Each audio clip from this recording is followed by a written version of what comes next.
അസ്സാം വലൈക്കും.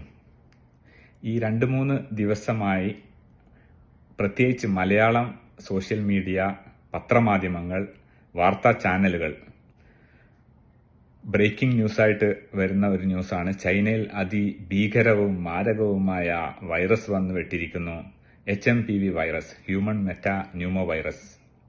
ഇത് സാധാരണയായി ചൈനയിൽ മാത്രമല്ല, തണുപ്പ് കാലങ്ങളിലും സ്പ്രിംഗ് സമയത്തും UK, USA, Hong Kong, China, Netherland, Norway, Finland ഇതുപോലുള്ള എല്ലാ കൺട്രീസിലും സാധാരണയായി വരുന്ന ജലദോഷം, പനി, മൂക്കടപ്പ് എന്നിങ്ങനെയുള്ള ഒരു അസുഖമാണ് ഈ HMPV വൈറസ് കൊണ്ട് വരുന്നത്. ഇത് കുട്ടികളിലും വയസ്സായ ആൾക്കാരിലാണ് കൂടുതൽ കാണുന്നത്. മലയാളം വാർത്തയുടെ അടിസ്ഥാനത്തിൽ ഒരുപാട് സുഹൃത്തുക്കൾ എനിക്ക് മെസ്സേജ് അയച്ചിരുന്നു. പക്ഷെങ്കിൽ ആ വാർത്ത തികച്ചും 100% ശരിയല്ല. മലയാളം വാർത്തയിൽ ഇത് അതിഭീകരമായ വൈറസാണ്, ചൈനയിൽ ആളുകൾ മരിച്ചു വീഴുന്നു, ആസ്പത്രികളിൽ ആളുകളെ കൊണ്ട് തിങ്ങി നിറഞ്ഞിരിക്കുന്നു എന്നൊക്കെയുള്ള വാർത്തയാണ് വന്നത്.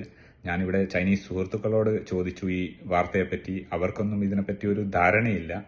അപ്പോൾ അവർ പറഞ്ഞു ഈ വൈറസ് സാധാരണ ഇവിടെ തണുപ്പ് കാലത്ത് വരുന്നതാണ്. ഇത് എല്ലാ കൊല്ലവും ഉണ്ടാവുന്നതാണ്.